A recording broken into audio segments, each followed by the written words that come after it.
TJ, before we put a cap on the quarterback situation, because you both have addressed the quarterback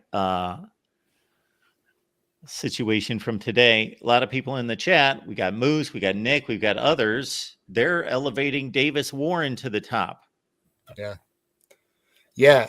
So Davis Warren won the day. He won the battle, but did he win the war? Right. So I would argue that Orji probably still has the lead. It seems to be the quarterback that the coaching staff and program are pushing the most. And I think the reason being is the upside is just so much higher.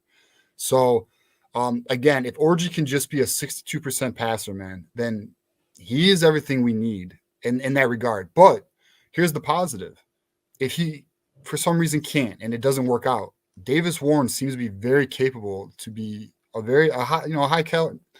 fairly tier 2 type level quarterback in the Big Ten. And again, and here's another thing too, though. Let's see what we do in the portal for offensive line, because there is some smoke that we're looking for a right tackle. So if we don't land a right tackle, I think the coaching staff would be more comfortable with a Davis Warren because he can escape the pocket. If we do land a right tackle, I do think Davis Warren could be very successful in this offense because, and also I'll say Davis Warren, his progressions, I mean, he was doing progressions. He did look like the better quarterback today, but I'd say the war is far from over. And today the battle was Davis Warren's. Yeah, I agree completely. Obviously Alex Orji did have that touchdown run, and he did show that he can pass the ball. He had some shaky moments in the very beginning, but one of the biggest questions coming into today from people, and I kept saying he can.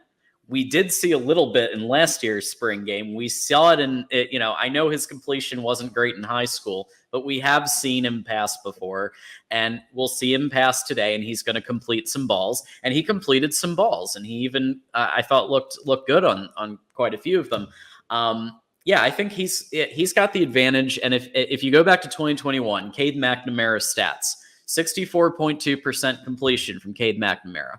Okay, 15 touchdowns, 6 interceptions, 2576 passing yards. If Alex Orji can do that and add on the run ability that he has, game over.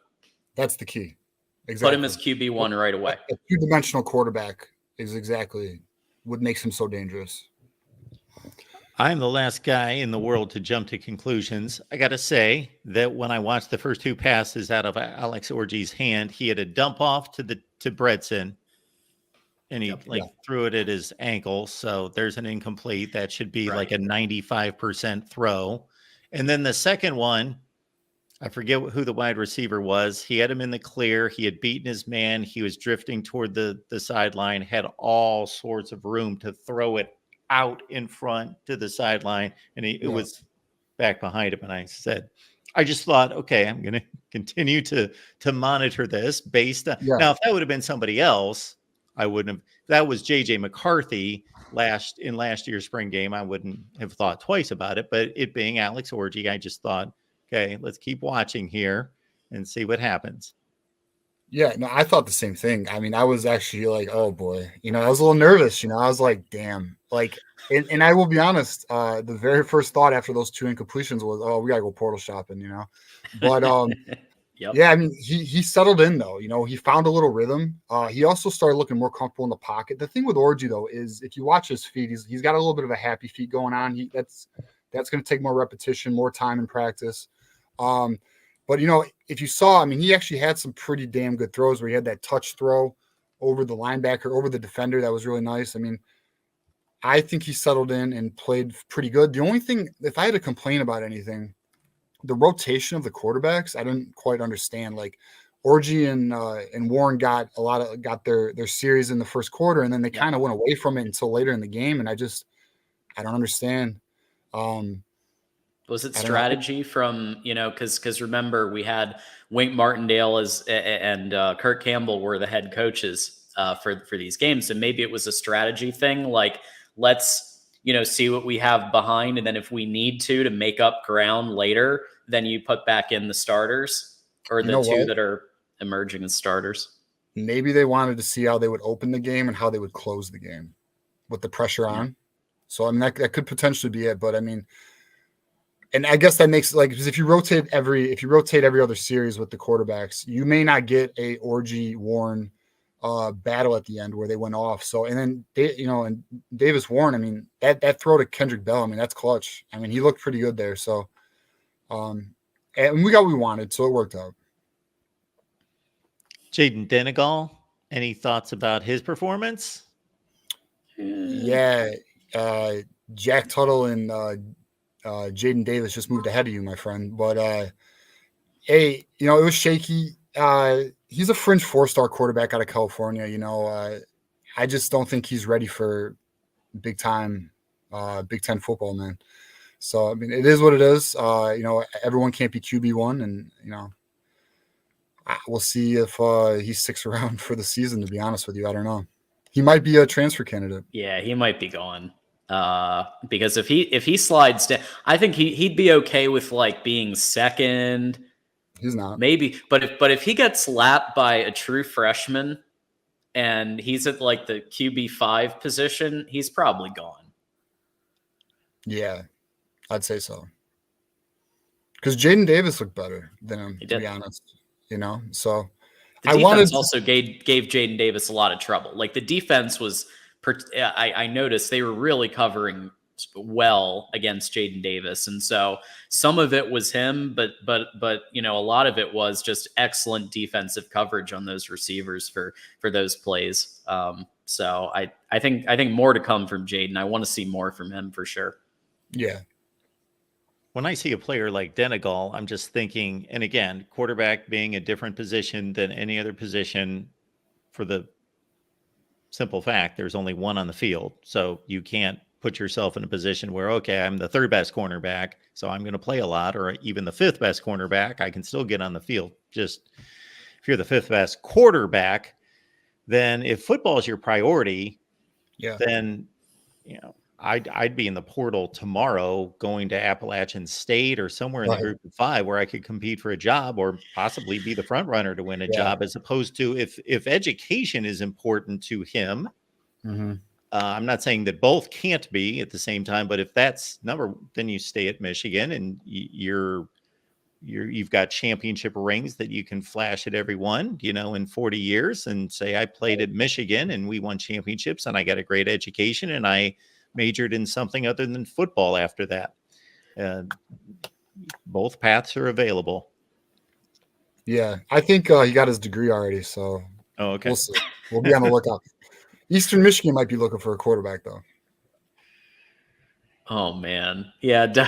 It's again, we gotta be careful about reading too much into this spring game. Like let's see. I mean, look, all of these players in real games are not going up against Wink Martindale's defense with a bunch of veteran players who are going to be playing on Sundays very, very soon. They're going to be playing against teams like, I don't know. Or I don't know if I forget if we're playing Indiana this year, but like there's going to be some teams that aren't so great, right? Mixed in with the Texases but even Texas or a USC defensively, we know they're not as good as a lot of the players that played on the maize and blue team today.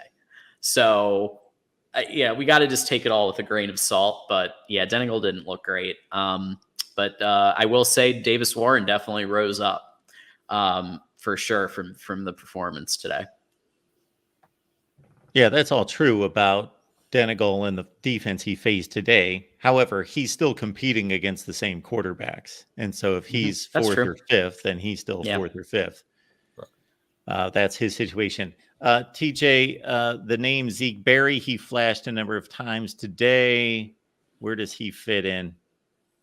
I think he leads for that strong safety spot opposite of Makari Page. I mean, I think he's the guy who has the pole position.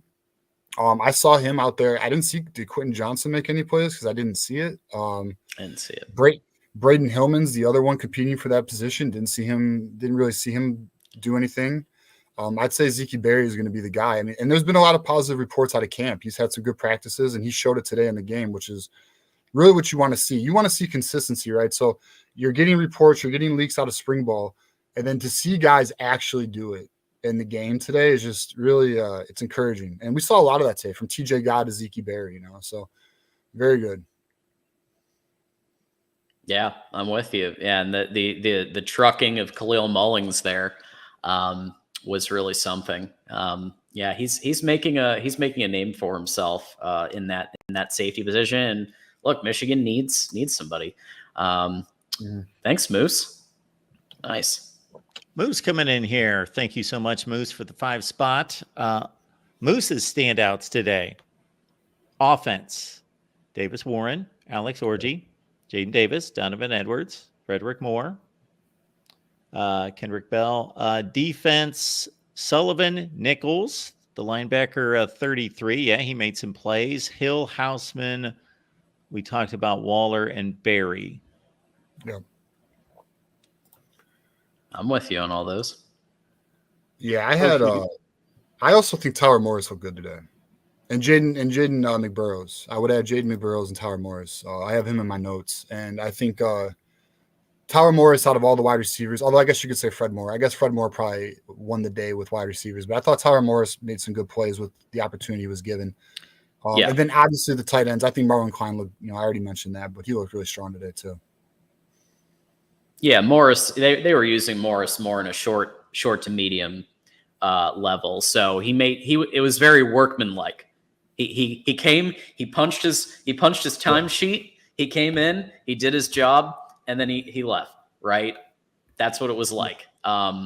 Because he just wasn't in that position to go over the top like a Frederick Moore was able to do. Yeah. Did Jayshon Barnum play today? I didn't see much. I don't recall. Yeah, I'm gonna rewatch it, but I didn't. I didn't see anything from him today. He was talked about during the broadcast. I don't know if he played. TJ's going to rewatch it. You are dedicated, TJ, rewatching the spring game. Oh yeah, they might already have him slotted at that. I got to say, they might already have him slotted as a starter. But so the transfer situation, they probably just didn't need to. The coaching staff probably just didn't think they needed to see anything. I agree, but also we don't have football till September, Mark. Like that's a long time. That's too long. So I'm definitely going to say that's on the DVR and it's going to be there for like at least a month. And those are the type things that I should be doing. But when I default to old football games, I'm watching like the 1983 NFC Championship game or something. That's what I'm doing in the off season. But yours is much more productive. That's what we need here. So thank you for that, TJ. Yeah, no problem. I'm here for it.